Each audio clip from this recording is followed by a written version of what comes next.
Hello everyone, कैसे हैं आप सभी। Welcome back to my channel. मैं हूं doctor Shwetab. Today I will discuss linearly dependent and independent vectors. What are the basics, exploring the key definition of linearly dependent and independent vectors. Then at the end of this lecture, last में मैं क्या discuss करूंगा, some practical examples to master this fundamental concept. इस lecture की खास बात ये होने वाली है कि लीनियरली डिपेंडेंट या इंडिपेंडेंट वेक्टर की डेफिनेशन मैं नहीं दूंगा, आप खुद ही बता देंगे कि इसकी डेफिनेशन ये होनी चाहिए। इसके लिए हमें एग्जांपल लेना होगा। पहले एग्जांपल लेने के लिए मैं लेता हूं वेक्टर स्पेस। मान लेते हैं हमारा वेक्टर स्पेस V जो है वो है आर स्क्वायर। डेफिनेशन हम बाद में खुद ही लिख देंगे, आप खुद ही बता देंगे कि डेफिनेशन इसकी क्या होनी चाहिए। चलिए ठीक है, आपने आर स्क्वायर ले लिया, थोड़ा सा ड्रॉ कर देते हैं। चलिए अब इसमें एक वेक्टर लेते हैं 1 0, क्योंकि हमें देखना है कि given set of vectors are LD और LI। कैसे चेक कर रहे हैं, तो एक ले लिया हमने क्या 1 0, बहुत अच्छी बात है। अब इसी के साथ एक और वेक्टर ले लेते हैं जिसको ले लेते हैं 2 0। चलिए दूसरा हो गया हमारा 2 0। मान लीजिए कि आपका V1 है 2 0 और V2 है 1 0। ऐसा कोई ज़रूरी नहीं कि V1 V2 से माने, किसी को भी लिख सकते हैं, कोई दिक्कत नहीं है। अब मैं आपसे अगर ये पूछूं कि 1 0 और 2 0 में एक कनेक्शन बताइए, क्या कनेक्शन है, तो आप क्लियर कट यही बताएंगे कि 1 0 या 2 0, या कह सकते हैं आप कि 2 0 is the scalar multiple of 1 0। कैसे? अगर आप अल्फा की जगह 2 रख दें तो आप कह सकते हैं कि 2 0 इज नथिंग बट 2 टाइम्स 1 0। चलिए बड़ी अच्छी बात है, मतलब 1 0 2 0 में एक कनेक्शन है। कनेक्शन क्या है? अगर हम V1 को लिख दें 2 0 और अल्फा को लिख दें 2 और V2 को लिख दें क्या 1 0, तो connection between V1 and V2 is what? V1 can be written as alpha times V2। मतलब V1 is the scalar multiple of V2, या रिवर्स भी कह सकते हैं उसको। V2 is the scalar multiple of V1। V1 is the scalar multiple of V2, ये हमें दिख रहा है। अब जरा इस इक्वेशन में जो यहाँ पे लिखा हुआ है, थोड़ा इसको और इलेबोरेट कर देते हैं। कैसे? V1 equal to alpha V2, this implies, हम ये लिख सकते हैं क्या, V1 minus alpha V2 equal to 0। अब अगर हम अल्फा को अल्फा 2 लिख दें तो कोई दिक्कत नहीं है, थोड़ा अच्छा लगेगा। अल्फा लिख दीजिए, थीटा बीटा गामा कुछ भी लिख सकते हैं। तो यहाँ भी मैंने अल्फा 2 लिख दिया। चलिए अच्छी बात है। थोड़ा इसको और अच्छे से देखते हैं। V1 का कोफिशिएंट क्या है? 1 टाइम्स है। तो हम इसे अगर थोड़ा और मैथमेटिकल फॉर्म में लिखना चाहें तो हम ये लिख सकते हैं कि V1 V2 के साथ कुछ ऐसा हो रहा है। क्या हो रहा है? Alpha times V1 plus alpha 2 times alpha 1 लिख देते हैं। Alpha 1 V1 plus alpha 2 V2 is equal to 0, but alpha 1 की वैल्यू क्या है 1 और अल्फा 2 की वैल्यू क्या है -1। देखिए है ना, ये आया कहां से? बस हमने V1 को 2 0 को 1 0 के स्केलर मल्टीपल में लिखा, तो हमारा बन गया V1 equal to alpha 2 times V2, और इसको थोड़ा और इस फॉर्म में लिखा। तो फाइनली हमने देखा कि V1 V2 में कौन सा मैथमेटिकल रिलेशन बन रहा है, कौन सा मैथमेटिकल कनेक्शन बन रहा है? Alpha V1 plus alpha 2 V2 equal to 0, where alpha is equal to 1 and alpha 2 equal to -1। Very good. अब चलिए मान लेते हैं आर स्क्वायर का दूसरा एग्जांपल लेते हैं। आप ही डेफिनेशन बताएंगे, मैं नहीं बताऊंगा। देखिए डेफिनेशन आप खुद ही बता देंगे linearly dependent and independent vector की। V इक्वल टू क्या लिया? दूसरा एग्जांपल लिए हमने लिया आर स्क्वायर। ओके, अब इसमें मैं 3 वेक्टर लेता हूं। एक लिया हमने 1 0, एक लिया हमने 0 1, और साथ ही साथ एक ले लिया, मान लीजिए मैंने A1 2।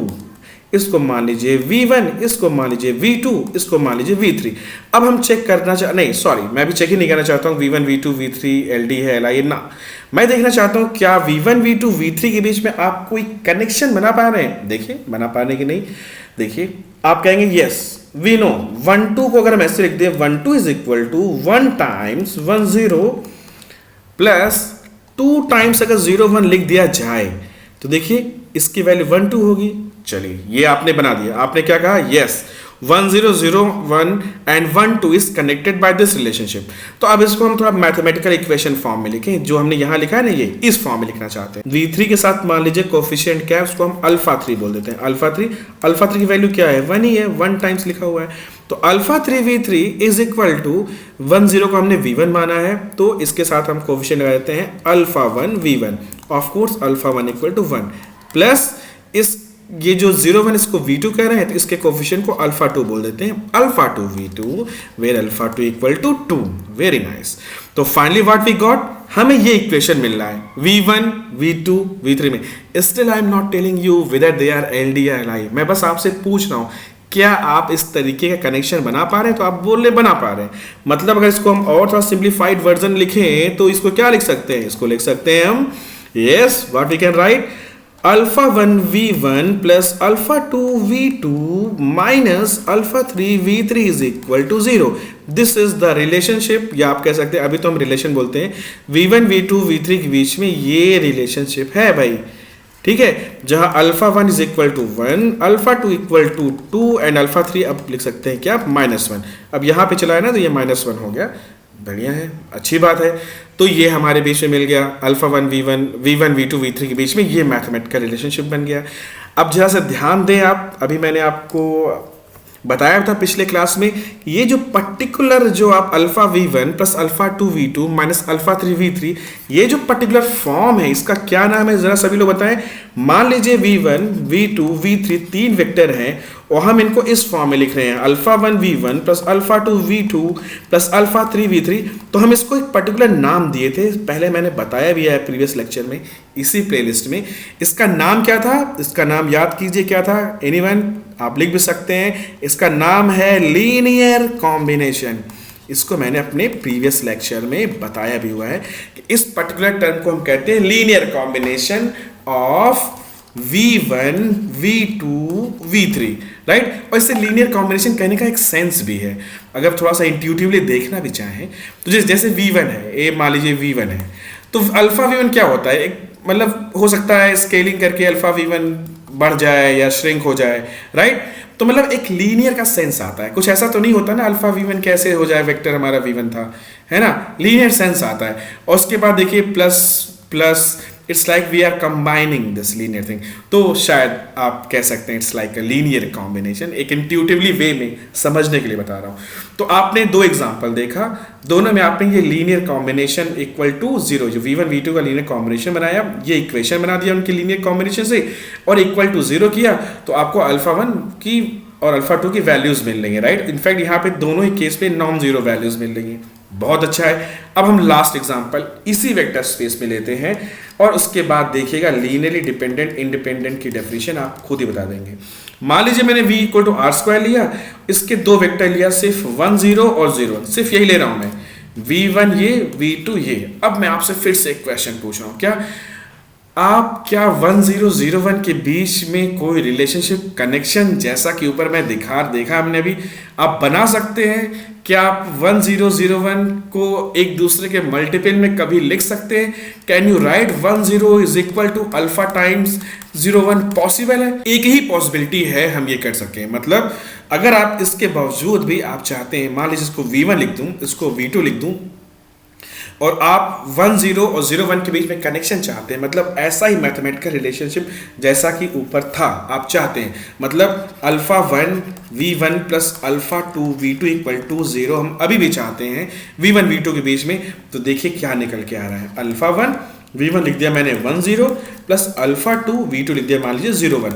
अगर आपने ऐसा किया और आर स्क्वायर के 0 0 0 होता है तो 0 0 लिख रहे हैं, तो देखिए क्या मिल रहा है आपको, यहां से मिलेगा आपको अल्फा 1 अल्फा 2 इक्वल टू 0 0।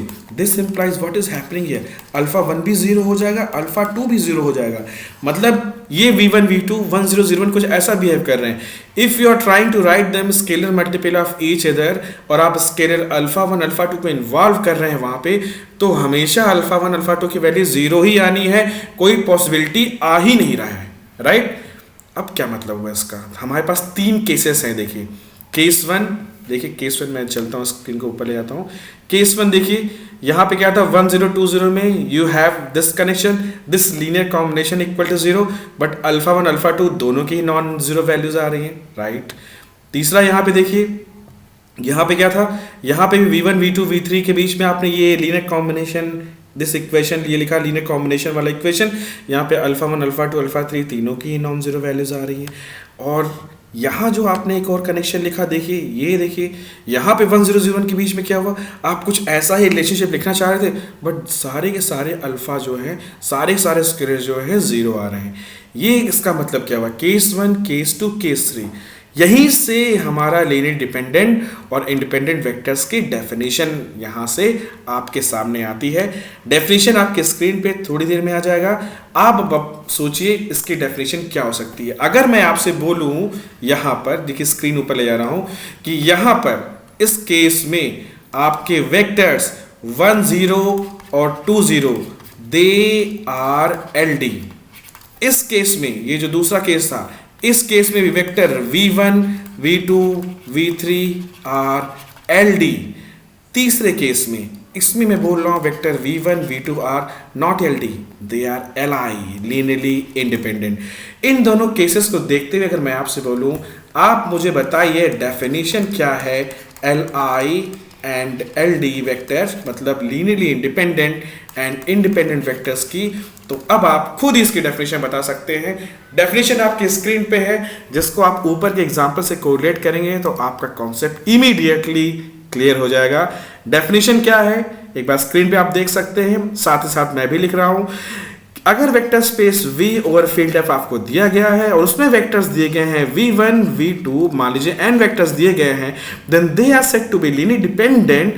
अगर आपने ये लीनियर कॉम्बिनेशन उनका लिखा alpha 1 v1 plus alpha 2 v2 and so on plus alpha n vn equal to 0, तो कम से कम एक अल्फा तो नॉन जीरो होना चाहिए। लिख सकते हैं इसको, not all alpha i's are zero.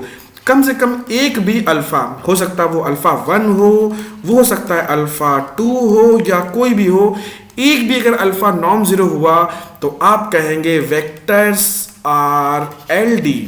लेकिन if they are L I, case 3 जो आपने देखा 1001 के केस में, अगर ये एल डी हैं, आर एल आई, तो आप देखिएगा क्या होगा, जब जब आप ये रिलेशनशिप लिखेंगे, ये लीनियर कॉम्बिनेशन वेक्टर्स का लिखेंगे, alpha 1 v1 plus alpha 2 v2 and so on plus alpha 1 alpha n vn equal to 0, तो जितने के जितने स्केलर्स हैं alpha 1, alpha 2 and so on equal to alpha n, ये सारे के सारे जीरो हो जाएंगे। ये किस केस में होता है, एल आई वेक्टर के केस में होता है, राइट। तो आपने देखा यहाँ पे सिंपल वे में, मैंने कोई कुछ नहीं किया, डेफिनेशन अपने आप आ गई। अगर सिर्फ आप 3 केसेस को देखें तो यहां से डेफिनेशन आपके पास ऑटोमेटिकली एल आई और एल डी वेक्टर्स की आ चुकी है। इंट्यूटिवली भी देखें, आर स्क्वायर में अगर हम देखें, आर स्क्वायर था ना पे, ये v equal to R square, और इसमें वेक्टर्स क्या आते हैं 1 0 2 0, ये 1 0 और ये 2 0। अगर इनको आप थोड़ा फिजिक्स के टर्म में जो क्लास 12 में हमने पढ़ा था, देखिए ये है क्या, ये कोलिनियर वेक्टर है ना। Collinear vectors they are LD because they are scalar multiple of each other, right, जो कि हमने ऑलरेडी पहले भी पढ़ा हुआ है अपने में। उसी को हम वेक्टर स्पेस में कह सकते हैं, जनरलाइज कर दिए, क्योंकि अब हमारा वेक्टर स्पेस जो हो सकता है मैट्रिसेस का सेट हो सकता है, पॉलिनोमियल्स का भी सेट हो सकता है, आरएन भी हो सकता है। तो मोस्ट जनरल फॉर्म में अब हम वही चीज़ को स्टडी कर रहे हैं। तो ये था आपका L I L D vector का डेफिनेशन। एग्जाम्पल के थ्रू हमने डेफिनेशन खुद ही निकाल लिया। अब जैसे मैं आपसे बोलूं कि आर क्यूब ले लीजिए, मान लीजिए एग्जाम्पल के through v equal to vector space ले लूं R cube over field R, right. मैं आपसे इसमें एक सेट लेता हूं S1 इक्वल टू सिर्फ एक एलिमेंट लेता हूं 1 0 0, और मैं आपसे ये पूछूं, मैं या तो एज ए सेट बोलूं S1 is L I or L D, मतलब linearly independent or dependent subset of R cube. If I am asking you this question, तो यहां पे आप सोचिए, ऊपर के सेंस में सोचिए, जो ऊपर आपने डेफिनेशन लगाई है, तो आपको क्या करना है, एक ही वेक्टर है, मान लीजिए कि ये v1 है। जब एक ही वेक्टर है तो इसका लीनियर कॉम्बिनेशन क्या होगा, सिंपली सिर्फ अल्फा 1 v1 होगा equal to 0, linear combination equal to 0, ये इक्वेशन आपने लिखा, मतलब आपने बोला अल्फा 1 1 0 0 इक्वल टू 0। अब आपको देखना है क्या अल्फा 1 0 है या अल्फा 1 नॉन जीरो है। तो आप चाहे तो इसको इक्वेशन फॉर्म में लिखेंगे, तो अल्फा 1 0 0 इक्वल टू, वैसे आर क्यूब का 0 0 0 0 होता है, तो चाहे तो आप ऐसे लिखें और ज़्यादा क्लियर होगा, 0 0 0। This implies alpha 1 equal to 0, मतलब क्या हुआ कि आप v1 का कोई भी लीनियर कॉम्बिनेशन करेंगे which is coming out to be alpha v1, तो अल्फा 1 हमेशा का हमेशा 0 ही होगा। इसका मतलब क्या हुआ, S1 is L I subset मतलब linearly independent subset of R cube over field R, या एज ए वेक्टर भी बोले तो हम बोल सकते हैं V1 is Li vector in R cube. और एक खास बात देखिए, वैसे तो आप अगर इसको चाहे तो अपने प्रैक्टिकल लाइफ में भी देख सकते हैं भाई, मैथमेटिक्स तो सारी जगह है, जहां देखिए वहां मैथमेटिक्स में अगर आप अपने आप को रिलेट करें, खुद देखिए, मान लीजिए आप स्टूडेंट हैं, as a student single life है ना, सिंगल, अगर आप रियल लाइफ में सिंगल हैं तो आपके में क्या होता है, आप इंडिपेंडेंट हैं, किसी तरीके का आपके पास कोई ऑब्लिगेशंस नहीं होता, right. So a single person is like Li, right, single person is like always Li, single और non zero. Of course non zero को आप इस सेंस में देखिए कि भाई आप कमा भी रहे हैं, ठीक है, आपके पास पैसा है, अकेले हैं, तो मतलब आप इंडिपेंडेंट है, किसी भी डिपेंडेंट नहीं है। वहीं अगर दूसरा केस हो जाए, मान लीजिए आप सिंगल हैं बट आप जीरो हैं, जीरो किस सेंस में कि भैया आपके पास पैसे वैसे नहीं है, माँ बाप से पैसा मांग रहे हैं, तो क्या होंगे आप, LD होंगे कि Li। Of course you will feel like I am dependent, I am depending on my parents, right, क्योंकि हर छोटी छोटी चीज़ के लिए हम डिपेंड हैं। तो वही यहाँ पे भी होता है कि मैथमेटिक्स में देखें तो क्वेश्चन आता है, अगर मान ले S इक्वल टू 0 ले लें, क्या जीरो वेक्टर जो है ये LD है या Li है। तो अगर आप अपने आप को देखें, जब तक आप जीरो हैं तब तक आप भाई सब पे डिपेंडेंट है। यही हाल यहाँ पे है कि S is LD, zero vector is always linearly dependent. Mathematically भी देखना चाहें तो आप देख सकते हैं, कैसे हम चेक करते हैं कि ये LD या Li, इस वेक्टर का लीनियर कॉम्बिनेशन बनाइए। अब भाई सिंगल वेक्टर तो अल्फा टाइम्स जीरो, यही लिखेंगे आप, इक्वल टू जीरो। तो आप alpha times zero equal to zero अगर लेते हैं तो अल्फा तो कुछ भी ले सकते हैं, अल्फा ले लो, 1 ले लो, 2 ले लो, 3 ले लो, एक क्या इनफाइनाइट अल्फा मिल जाएंगे, such that alpha time 0 equal to 0 हो रहा है। मतलब ये जो कंडीशन थी डेफिनेशन की कि कोई वेक्टर Li है तो alpha times v equal to 0 implies alpha must be 0, ये यहाँ पे नहीं हो रहा है, यहाँ पे अल्फा में भी, अल्फा जो है infinite alphas are non zero, right, alpha ले लो, 1 ले लो, 2 ले लो, 3 ले लो, इनफाइनाइट अल्फा नॉन जीरो आ रहे हैं। तो इसका मतलब क्या हुआ, zero vector is always dependent. और रियल लाइफ में भी आप समझ सकते हैं zeros are dependent somehow, right. तो अपने पैर पे खड़े होइए, कुछ कमाइए ताकि आप भी इंडिपेंडेंट लाइफ फील करें, राइट। तो zero vectors are dependent vector, right. अब ये बताइए किसी भी सेट में अगर जीरो वेक्टर चला जाए तो क्या होगा, आप देखिएगा ऑटोमेटिकली वो सेट जो है डिपेंडेंट सेट हो जाएगा। मतलब सोचिए, जैसे मान लीजिए वेक्टर स्पेस ले लिया मैंने V equal to R square over field R, ठीक। अब इसका एक सबसेट बनाया, मान लीजिए 1 0 0 1, ये आपको पता है कि ये क्या है, ये Li सबसेट है, राइट। लेकिन अगर आपने इसमें जैसे है ना, ये दोनों सही थे भाई, हमारा एक दूसरे से कोई कनेक्शन नहीं, ना कोई मतलब है, आप अपने रास्ते में अपने रास्ते, ऐसा वाला फीलिंग आ रहा है, राइट। वहीं पे आपने इसमें डाला 0 0, जैसे होता है ना फैमिली में भी कि दो भाई जो है इंडिपेंडेंट है, मतलब दोनों भाई कमा रहे हैं और तीसरा छोटा भाई आ गया, भैया वो पढ़ाई कर रहा है, ओके। तो इंडिविजुअली देखें तो ये भी इंडिपेंडेंट है, ये इंडिपेंडेंट है, और भाई साहब ये तो हमेशा डिपेंडेंट है 0। तो ये जब इस अगर एज ए सेट देखें, एज इंडिविजुअली 1 0 भी इंडिपेंडेंट, 0 1 भी independent, but as a set अगर आप देखें तो अब ये फैमिली में अगर 3 लोग हैं और एक जो है बेरोजगार है, तो आप क्या कहेंगे कि अभी भी जो है डिपेंडेंट वाला माहौल बन रहा है, राइट। 0 किसी भी सेट में चला जाएगा तो वो सेट जो है डिपेंडेंट हो जाएगा बिकॉज ऑफ दिस 0, राइट। तो जैसे फैमिली में भी है, इसको आप क्या मान के चलोगे, जैसे इट्स लाइक बेरोजगार पर्सन है, बाकी सब रोजगार परक है, ये भी इनको रोजगार मिला हुआ, ये भी इंडिपेंडेंट, ये भी इंडिपेंडेंट थे इंडिविजुअली, बट 0 जैसे आए ये क्या बन गए, डिपेंडेंट बन गए। आप चाहे तो मैथमेटिकली देख भी सकते हैं, क्या देखेंगे आप, alpha 1 V1 plus alpha 2 V2 plus alpha 3 V3 equal to आप 0 0 लिखेंगे, एक भी अल्फा नॉन जीरो आ जाएगा तो आप कहेंगे कि सेट जो है LD है। तो अल्फा 1 V1 मतलब alpha 1 1 0 plus alpha 2 0 1 plus alpha 3 0 0 equal to 0 0, यही इक्वेशन देख रहे हैं। अब आप अल्फा 1 को 0 ले लो, कोई दिक्कत नहीं है, अल्फा 2 को भी 0 ले लो, कोई दिक्कत नहीं है। अब अल्फा 3 को कुछ भी लिख लीजिए, 1 ही लिख दीजिए, क्या दिक्कत है ना, तब भी ये इक्वेशन होल्ड करेगा। तो मतलब क्या हो रहा है, अल्फा 1 0 आ रहा है, अल्फा 2 भी 0 आ रहा है, लेकिन अल्फा 3 1 आ रहा है, मतलब एक अल्फा जो है वो नॉन जीरो हो गया। और ये इक्वेशन जो है आपने जो V1 V2 V3 का लीनियर कॉम्बिनेशन लिखा, इसमें अल्फा 3 नॉन जीरो आपने लिख दिया, it means this implies S is LD subset, right. आप चाहे तो इसको पॉलिनोमियल वेक्टर स्पेस में भी देख सकते हैं। जैसे मान लीजिए वेक्टर स्पेस V हमने ले लिया P2 ओवर R, ठीक है, मतलब ये क्या है, vector space of polynomials of degree less than or equal to 2। अब इसका एक सबसेट ले लेते हैं, मान लीजिए x इक्वल टू 1 ले लिया, x ले लिया, x स्क्वायर ले लिया। अब हमें चेक करना है कि क्या ये li है कि ld है। अब यहीं पे खुद ही आप ध्यान में से देखिए, 1 को ले लीजिए इंडिविजुअली, इंडिपेंडेंट है, सारे 1 नॉन जीरो है। 1 कामा x, क्या इनके बीच में आप कोई कनेक्शन बना सकते हैं? क्या आप लिख सकते हैं 1 equal to alpha times x? Possible ही नहीं है, जहां alpha is coming from field, नहीं हो पाएगा। Same goes to with x square, X square को भी चाहे तो 1 और अल्फा के लीनियर कॉम्बिनेशन में कभी नहीं लिख पाएंगे आप, सॉरी 1 और x के लीनियर कॉम्बिनेशन में कभी नहीं लिख पाएंगे। कहने का मतलब क्या आप लिख सकते हैं X square equal to alpha 1 times 1 plus alpha 2 times x? Possible ही नहीं, क्योंकि अल्फा 1 अल्फा 2 तो नंबर ही है।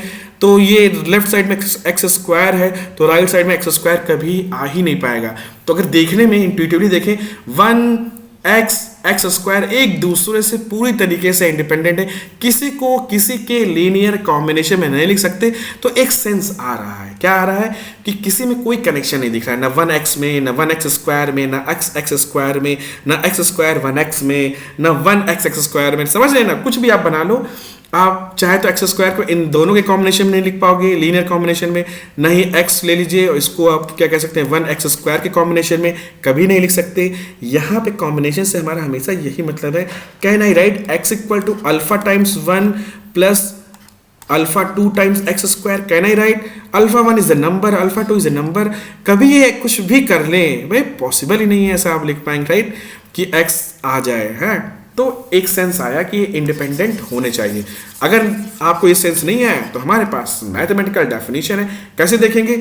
इनका लीनियर कॉम्बिनेशन लिखिए, alpha 1 times 1 plus alpha 2 times x plus alpha 3 times x square.